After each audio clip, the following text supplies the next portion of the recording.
Hello everyone, greetings my friends, welcome back to my channel once again. I am Tiberius Dawnbringer, and tonight, as it is actually nighttime, I'm going to go over with you the ways that I perform a new moon manifestation ritual. A few videos ago I went over how I perform a full moon release ceremony, but on new moons they are intended for new intentions. The energy of the new moon is pretty much set for you wanting to manifest new things into your life during this, new moon to full moon cycle, whatever you want to call it. So I'm going to go over the steps that I usually do when I perform one of these rituals, and perhaps give some other ideas or advice on things you can do besides what I normally do, so that you can start performing your own new moon manifestation rituals. Alright, so I will begin. So I technically started like a couple of hours ago, right when the sun was getting ready to set. I actually started getting my intentions in order for tonight's ritual. But I would recommend that the day of the ritual, you would take some time to meditate on what it is you actually want to manifest this go around for this ritual. And so if you come up with ideas, or if you already know what it is you want to manifest for this ritual, then simply write it down on a notepad, real easy, right? And then, I would save the actual ritual for nighttime when the sun is down and gone, so that way you know that the new moon energy is out and its energy is uninterrupted or unabated by any other source. I suppose you could do it during the day. I mean, the new moon energy is around even during the daytime, but it just seems to make more sense to do it at night. I would say that the energy is much more abundant, and the flow of the energy is undisturbed even further at nighttime. So, but anyways, moving on.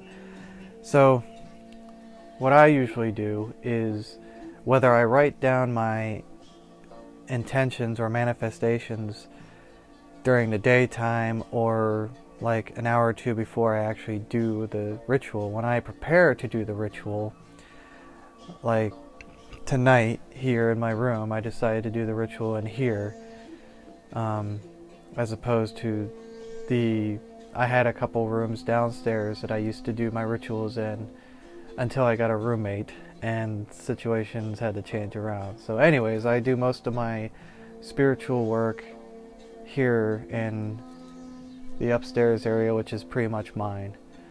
So anyways, now that's out of the way, what I do is, when I prepare to begin the ritual, I will, sit in my space. I will create space for the ritual to take place. And what I mean by that is, I will visualize this just clear, like, bubble of energy that goes out from my own body and expands out beyond the confines of this space, this room, and pretty much covers everything. And I set it in place, and I just simply set the intention that this space that I have created is specifically to house and facilitate the new moon ritual that I am about to perform. And that's pretty much it. If you're one of those people who are concerned about outside forces or entities interfering, you can also set the intention that in this space no unwanted energy will come into to disrupt the ritual. You know, that's pretty much 90% of this reality, this work that we do, is all about intent. Whatever intentions you set is pretty much what you're gonna get, you know? So after I do that, then I take time to center myself. And then I take a few breaths, and then I start to actually call in whatever forces would, simply be interested in observing the ritual as I perform it. I will call in my ancestors, my higher self, my spirit guides, the universe, source, ascended masters if they're interested, pretty much anything I can think of that is aligned with me in this physical incarnation. And then I will just simply ask that if they wish to observe, to please do so. And if they wish to partake, they can do that as well, as long as it's for a benevolent purpose, as long as it serves my highest good. And if all they want to do is observe, that's fine too, I'm still going to be the one manifesting. They can help, but I'm the one setting the intention. And if there are those who don't want to observe, I don't want to, waste their time for whatever reason it is. Maybe they have something better to do. Maybe they're like, you got this, man, you're good. You've done this dozens of times, you're fine. You don't need us here. Whatever it is. But that's what I do. Alright? That's what I do. And then after that, what I do is I will use candles. I still have one here. I use just regular white candles. You can find them pretty much anywhere. I get mine from a holistic shop that I frequent when I can. There are all kinds of different color candles you can use. If you go by how candle magic or candle spells work, if you're into that kind of thing, I don't mean to sound like I'm mocking it. I just feel like there's so much more we can do that don't rely so much on rules and rituals. But I can get into that another time. But what I was just talking about involves is different color candles can have different types of uses or meanings to them. Like different colors could represent different days out of the week. Different colors can represent different kinds of intentions. Like green is for trying to manifest money. Yellow, I believe, is for trying to manifest something in the form of abundance. Black is for protection. Red is usually for love. Maybe orange is for creativity. I don't know enough to give you much information on it. All I do know is that white can be used for anything. So it's like, why bother with all that other details? Just get white. You're good with white, And it's all about the intention you put into it as well. Again, I come back to the whole intention, thing. So I always get white candles. One time I got blue or green candles, but that was because the shop I went to never seemed to have white candles. I don't know why, but they were always out. So I was just like, I'm not making another trip out here. It was a long drive. I'll just go with green because I was going through a green phase at the time. And as I said, it doesn't really matter the color. It matters the intention that you're setting. So I dealt with green. I think I still have them. But whatever. They're there in case I ever run out and forget to get more. So I take the candle, right? And I have the number of candles that's equal to the number of intentions I am going to be manifesting or setting for this ritual. Tonight I have 7 that I'm going to be doing, which is the most I've ever done during one of these rituals, but I got a lot going on in my life right now and I just want to manifest more. I'm enjoying it, so why stop, right? So, excuse me, I keep burping. So, pretty much you take a candle and you just go down each line item on your list. And you'll say, like, okay, you'll say, well, what I say is, on this new moon,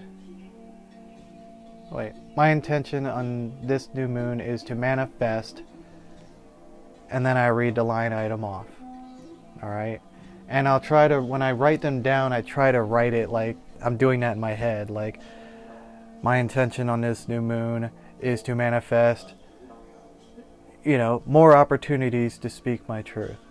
That's one of the ones I did. I'm not going to read my whole list because that's more of a personal affair, to be honest. I'd like to keep it that way, if you don't mind. Thank you. But that's what I do. I'll read off the line item, and when I've done speaking the words, I will further set the intention into the candle, usually into the wick itself, by blowing my intention into it. Some people will do it where they cup their hand around it and they blow into their hand and to the candle like this, which I used to do. And then I learned that you could just simply you see the wick and you just blow into the wick. Just fill your lungs up, hold the intention of what you were just speaking, and have those words carry their power into the wick of the candle, because you're going to be burning the candle during this ritual. Alright?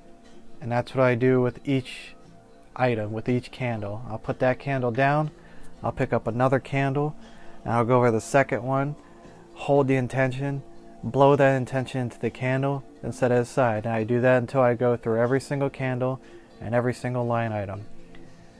And then when I'm done with that, I will use just a glass plate, like a dinner plate or something of that nature. Something that will not be affected by fire, like candle fires easily. Because like I said, you're going to be burning these candles. And I will take a lighter and I will melt the bottom of the candle and get like 3 or 4 drops onto the plate where I intend to stick the candle. And then I just place it on there and I hold it for about 5 seconds until it cools off and solidifies, and we'll hold the candle in place. And I'll do that with each one of the candles until they're all set. And I'll actually show you that right now because I have mine right here. I have not lit them yet because I'm not going to complete my ritual until I'm done with the video. So I got this far with it before I decided to start the video because I wanted to show you guys kind of what I do. So I already have 6 of the candles laid up, and I got the last one right here. Actually, let me do it this way. And to be honest, it doesn't really matter like whatever kind of pattern you set it up in. To me, it doesn't mean anything. I just try to set them up to where they just fit on the plate. So, all right, drop, drop, drop, dab.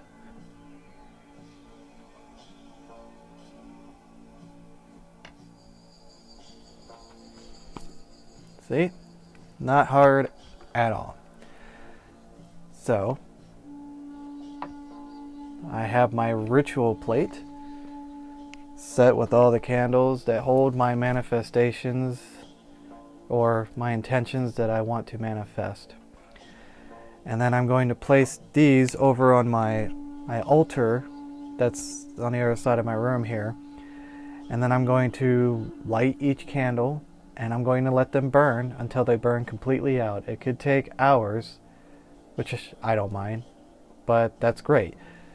And what that is for is that you're pretty much burning away the wick that houses your intention, your manifestations, and it's burning those intentions into the etheric realm or out into the universe. And that's how manifestation works. If you really study it, you just speak your intention, I want to manifest this into my life, and you just put your energy into it and you send it out.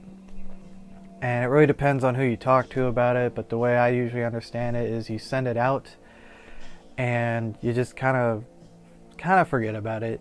More like don't dwell on it, because if you dwell on it, it's like you're holding it from going out, because you're constantly thinking about it. It's like, dude, let it go, let it do its work, it will come back to you. That's usually how manifestation works. So I mean, don't want to completely forget about it, because then it comes back to you, and if you're not aware, if you're like completely forgot about it, then you're not going to be paying attention. So when it comes back, you could totally miss what it was that you were trying to manifest. But anyways, I'm getting off a little bit. I just wanted to explain the ritual itself. So yeah, you're burning your intentions into a different energetic form so it can better process out to there and can manifest and then come back into your life when it is ready to do so, if it is ready to do so. And what I mean by that is, I usually do something along the lines of, I want to manifest this, blah blah blah blah, that it serves my highest good. And at the time, I feel like most of what I ask for, most of what I try to manifest does serve my highest good, but there are plenty of times when I have been incorrect. And what I desired did not serve my highest good. And I just couldn't see that. But the universe can. Source can. Spirit can. These higher sources know just a little bit more than we do currently. So they know what's best for us. If we ask for something that serves our highest good, they will do that, even if it means taking it away from us, will serve our highest good. There's plenty of things that I have attempted to manifest in the past year or two that have never come to manifestation, never come to fruition. There's a rare one or two things that came, like it took months of me constantly trying to manifest it before it showed up, but there are still a lot more items that I tried to manifest and they never showed up, and I would get a little frustrated with it, but I know that it was intentional, that it didn't come to me because it was not going to serve my highest good, and I am thankful for that. Another thing I would suggest, I have this little journal thing here. Alright, I've had this for like a year and a half, I think, and what I do is, like, on each page I will write down my new moon manifestations for that particular date that I'm doing the ritual. I'll write down each line item, and it's not so much for the ritual, because I write the same things down on a notepad, and then I go from the notepad to the candles, but I also write down what I wrote here into this, and this is more for me to actually go back to it later on. Like say I'm about to do my next new moon ritual, I'll go back to my previous one and I'll go through the line items and be like, I tried to manifest these things, and see, kind of like a checklist, see how many things actually manifested that I attempted to manifest during the previous ritual. And it's kind of fun. And then you see the ones that you don't, and then you can look at that and be like, well, why didn't this manifest? What have I learned from this time period to that time period about that? Is there a reason why it didn't manifest? This, that, and the other. That's really what this is for, is to reference back to those things. But what I will do, if I have the privacy, which I do, after I light the candles and place them on the altar, I will actually open up this book to the page of the one I'm doing tonight, for example, and I'll just lay it open in front of the candles, you know, kind of like that's part of the ritual itself. Like, hey, candles, by the way, don't forget, you know, these are the intentions we are setting to manifest for this new moon. That kind of thing. You don't have to do it. I do it. To me, it's like an extra step to kind of help with the process. And I will be doing it tonight. I'm trying to think if there's any other extra tidbits to this whole thing. But other than that, that's pretty much it. Once you light the candles, you know, say a prayer, express your gratitude, and then just close it out. The way I will close it out is I'll pretty much just say I appreciate and thank all of you that did decide to join me during this new moon ritual, and thank you for observing, and if you partook of it in any way, I thank you for that as well. And I will bring this new moon ritual to a close, and I thank you all, and just be done with it, and just feel it as, you know, you disconnect from that energy. So there you go. That is how you do a new moon manifestation ritual. You can do it all by yourself. You do not need any help. I've given you plenty of guidance to do it yourself. So if you feel drawn to doing this, then go, by all means, do it, you know. Do what resonates with you, you know. I assume if you're watching this, then you're more than likely on board with this kind of material anyways, so there you go. Have at it, good luck, and try to be careful what you attempt to manifest, okay? You know, don't be too greedy. Try to stay grounded, you know, and always try to manifest what will always best serve your highest good. Alright? I hope this was an enlightening experience. You all have a good night, and I will see you on the next one.